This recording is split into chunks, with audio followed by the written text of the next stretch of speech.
Est-ce que vous connaissez l'expression pomme de la discorde? Parce que cette expression vient tout droit de la guerre de Troie, mais surtout de son commencement.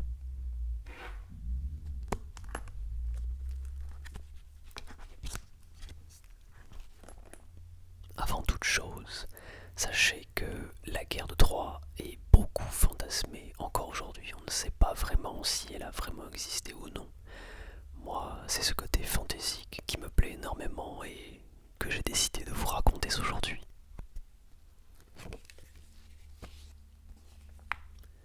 Cette guerre ne commence pas de la part de l'avarice des hommes, mais bien d'un conflit au sein même de l'Olympe, la maison des dieux. Lors d'un mariage, on retrouve, ou plutôt on n'y retrouve pas, Eris, déesse de la discorde. Et, tel un bébé qui chouine, et vexée de ne pas avoir été invitée, elle décide de se venger. Eris jeta une pomme devant trois déesses, Héra, la femme de Zeus, ainsi que Athéna et Aphrodite, ses filles. Un geste qui semble anodin mais qui a pourtant eu des répercussions importantes car sur cette pomme il était inscrit pour la plus belle. Les trois déesses se chamaillent en stipulant chacune que la pomme est pour elle. Évidemment, aucun compromis n'est trouvé et elles demandent ainsi à Zeus de trancher et de choisir à qui la pomme est censée revenir. Le problème étant que Zeus lui-même ne parvient pas à se décider. Aussi, pour ne vexer personne, il décide donc de se délester de cette tâche avec comme excuse: c'est un mortel qui devra choisir. Et ce mortel, il s'agit de Paris, fils de Priam et prince de Troie. Mais Paris lui-même ne parvient pas à se décider.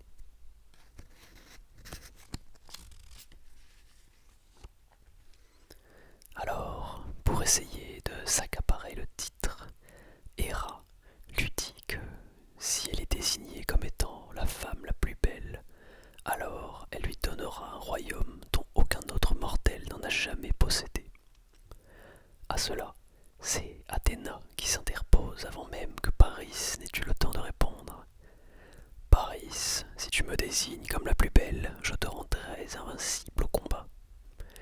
Cette fois-ci, c'est vers elle que le jeune homme se pointe, mais Aphrodite ne reste pas non plus sans rien faire, et lui propose que si son choix est pour elle, alors elle lui offrira la main de la plus jolie femme que la terre n'ait jamais vue. Vous vous en doutez, après avoir entendu tout ça, c'est évidemment Aphrodite qui sera choisie par Paris, et les conséquences seront catastrophiques, car la femme la plus belle, selon Paris, s'appelle Hélène. Pour le moment, aucun problème, diriez-vous, et je suis assez d'accord. Aucun problème si on nommait le fait qu'elle est déjà l'épouse de Ménélas. Suite à ça, Ménélas, pour ceux qui ne savent pas, il s'agit du frère de Agamemnon, qui est lui-même le roi de toutes les cités grecques, excepté la cité de Troie.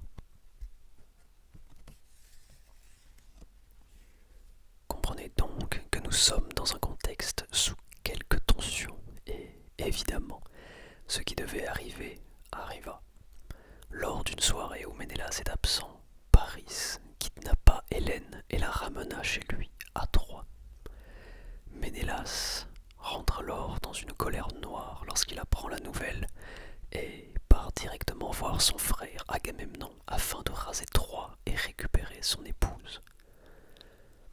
Il ne faut pas non plus penser que les Grecs soient tous partis en guerre instantanément, car le contexte de cette guerre actuelle, ça serait pour récupérer une femme et laver l'honneur d'un homme cocu.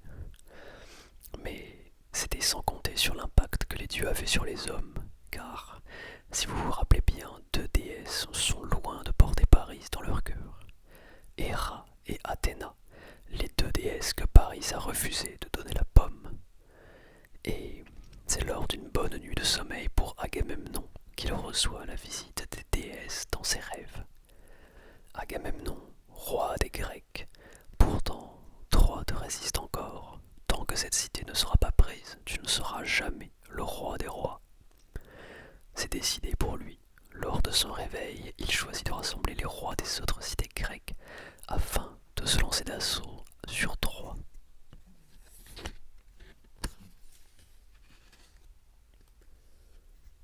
Et également laver l'honneur de son frère. Simplement, deux rois refusent de se joindre à cette cause. Le premier s'agit de Ulysse, connu pour sa ruse et ses nombreuses stratégies. Le deuxième roi qui a refusé de participer se nomme Achille. Béni des dieux, il est le plus fort de tous les guerriers. Ulysse a refusé car il avait entendu par un oracle que le jour où il quitterait son royaume, celui-ci mettrait 20 longues années avant de rentrer chez lui. Fier de ses stratagèmes, il décide de passer pour un fou afin de duper le roi des rois et ainsi ne pas participer à cette guerre. Malheureusement pour lui, sa ruse fut pour une fois démasquée et Ulysse n'eut alors pas le choix de partir, au risque de ne pouvoir rentrer que trop d'années plus tard. Pour Achille, la situation est beaucoup plus tendue. Lui et Agamemnon se détestent et Achille refuse catégoriquement de partir en guerre car un homme n'a pas su garder sa femme. Mais Achille, lui aussi, entendit une prophétie le concernant. Si tu décides de rester, tu auras une longue vie, mais tu mouriras dans l'oubli et personne ne se rappellera de toi. En revanche, si tu décides de partir, ta vie sera courte, mais tu mourras en héros et ton nom sera chanté jusqu'à la fin des temps. Il n'en faut pas plus à Achille pour changer d'avis. Il rejoint la cause et les Grecs partent alors en direction de Troie avec Achille et Ulysse. Lorsque les Grecs arrivent, ils tombent sur une cité imprenable. C'est d'ailleurs pour cette raison que Troie n'a jamais été prise par le passé.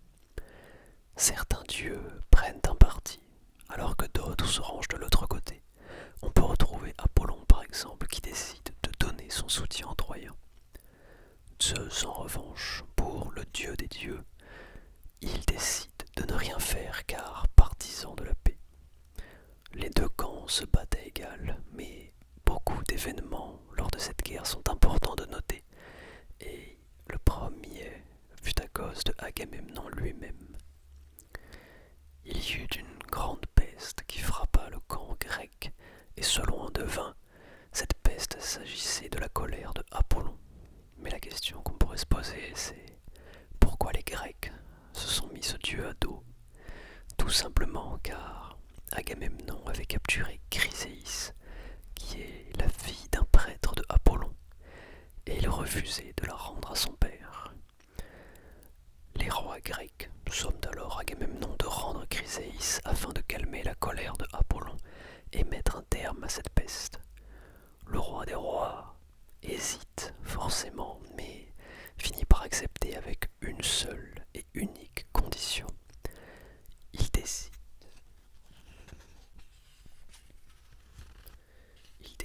qu'en contrepartie de sa perte, Achille, l'homme qu'il haït, devra lui remettre Briséis, sa propre captive. Achille, en entendant ça, devint fou de rage et se retint de tuer Agamemnon. Il sait très bien que, sans son roi, la guerre est perdue et cette peste se doit de s'arrêter. À contre-cœur, il finit par accepter, mais décide de se retirer de cette guerre. Vous n'en douterez pas, il s'agit d'une nouvelle qui réjouit fortement les Troyens car Achille, aimé des dieux, était une réelle menace pour eux. Et suite à son abandon, et une armée grecque affaiblie par les ravages de la peste, les Grecs se mettent à enchaîner défaite sur défaite. On se met alors à penser que les Troyens vont finir victorieux à ce moment. Mais c'est ici que deux personnages dont je n'ai pas encore parlé font leur entrée. Patrocle, le compagnon de Achille qui l'accompagne dans son refus de la guerre. Le second s'appelle Hector. Si Achille est le héros des Grecs, Hector, lui, est le héros de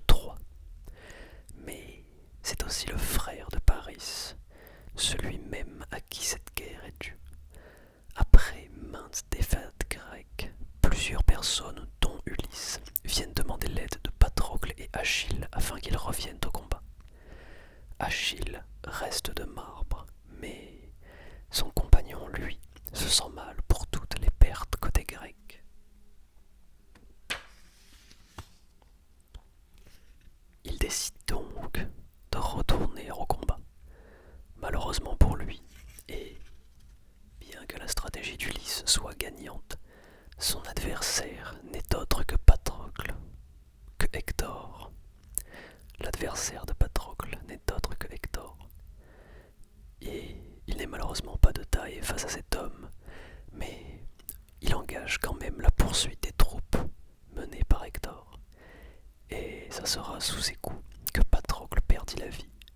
Cette simple action a quand même marqué un tournant majeur dans cette guerre, car lorsque Achille fut mis au courant de la mort de son compagnon, il décide de retourner se battre afin de le venger. Fou de rage, il est inarrêtable. Achille tue chaque Troyen qui a le malheur d'être sur son chemin, jusqu'à ce fameux jour où Achille et Hector se trouvent face à face. Leur affrontement est titanesque, tout l'Olympe les regarde. Mais Achille possède le soutien de Athéna en personne, déesse de la guerre. Il finit par prendre l'avantage et tuer Hector. Ça ne suffit cependant pas à apaiser sa colère envers celui qui a tué son ami.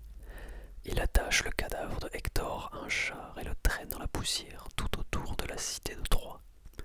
Un geste qui ne manquera pas d'échapper à la colère des dieux.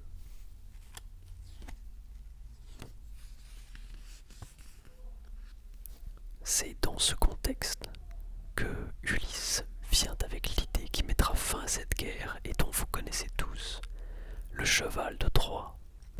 Lors d'une matinée, peu après la mort d'Hector, les Troyens ne voient pas l'ombre d'un ennemi à l'horizon. Toute la flotte d'Agamemnon ont pris la mer. Rien ne reste sur la côte, rien à part un énorme cheval en bois. Il ne faut pas non plus penser que les Troyens ont fait rentrer le cheval dès qu'ils l'ont aperçu, au contraire. Tout d'abord, la méfiance s'installe. Après tout, il s'agit d'un cadeau des Grecs, d'un cadeau de l'ennemi. Ils se rassemblent tout autour du cheval, l'inspectent. Un javelot est même lancé en direction de ce cheval en bois.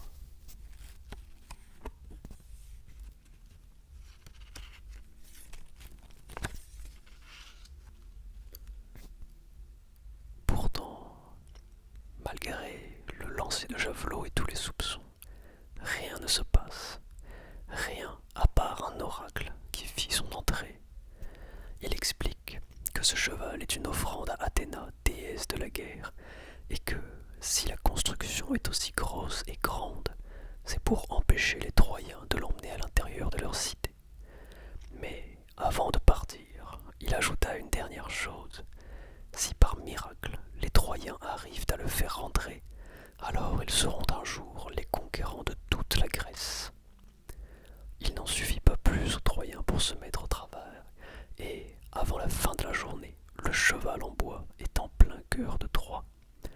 Les Troyens chantent, boivent, ils se voient déjà les maîtres du monde. Cette guerre a pris fin, et ce sont eux les vainqueurs.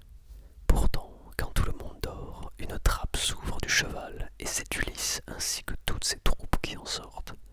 Ils allument des torches sur les remparts pour indiquer que le plan a merveilleusement bien fonctionné, car sur la côte, c'est toute l'armée grecque qui est de retour, avec aucun garde troyen présent pour les alerter du massacre à venir.